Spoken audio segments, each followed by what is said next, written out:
So hello guys, আমি সায়ন দেখাম যাতে তোমরা সবাই কেমন আছো, আশা করি সুস্থ ভালো আছো। তো গাইজ অনেক দিন পরে একটা ভিডিও নিয়ে আসছি। দেখতে পাচ্ছ আমার কাছে তিনখানা প্যান্টিয়াম সিরিজের ল্যাপটপ অ্যাভেলেবেল আছে। এইচপি আছে, ডেল আছে। অরিজিনাল কালার রেড কালারের, কন্ডিশন নতুনের মতো রয়েছে। প্রত্যেকটা 4 জিবি র্যাম আছে এবং এইচপিটা 500 জিবি, বাকি দুটো 320 জিবি করে স্টোরেজ রয়েছে। তোমরা চাইলে এগুলো র্যাম বাড়াতে পারবে। DDR3 ল্যাপটপ, উইন্ডোজ 10 11 করা, উইন্ডোজ 10 লোড করে তিনটের মধ্যেই। কন্ডিশন পুরো নতুনের মতো রয়েছে। নিতে চাইলে অবশ্যই আমাকে এখানে যা নাম্বারে যোগাযোগ করে আসতে পারো। এছাড়া আমি ডেলিভারি করে থাকি, আপ টু 100 কিলোমিটার ডেলিভারি হয়ে যাবে। সেক্ষেত্রে ডেলিভারি চার্জ অ্যাডভান্স করতে হবে ফ্রেন্ডস। তো ফ্রেন্ডস, যারা আমার থেকে আগে ল্যাপটপ নিয়েছো তারা অনেকেই মেসেজ করো এবং আমাদের নতুন অ্যাড্রেস হয়েছে, সেখানে আসতে হবে। এখন আমাদের পুরনো অ্যাড্রেস চেঞ্জ হয়েছে। তো ফ্রেন্ডস, আমাকে হোয়াটসঅ্যাপ করো, আমি অ্যাড্রেস পাঠিয়ে দেবো।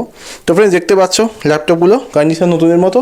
যে অবশ্যই আমাকে ওপরে দেওয়া নাম্বারে যোগাযোগ করো। এছাড়া আমি ডেস্কটপও সেল করি, নতুন পুরনো। নিচে এলে অবশ্যই আমাকে যোগাযোগ করে আসো। Thank you friends. যদি ভিডিও ভালো লেগে থাকে অবশ্যই ভিডিওটা শেয়ার করো এবং যারা নিতে চায় তাদের সাথে শেয়ার করো। এবং তোমার যদি ভিডিওটা ভালো লেগে থাকে লাইক করো এবং চ্যানেলটা আমার ইউটিউব চ্যানেলে সাবস্ক্রাইব করো। থ্যাংক ইউ ফ্রেন্ডস ভিডিও দেখার জন্য। Have a nice day.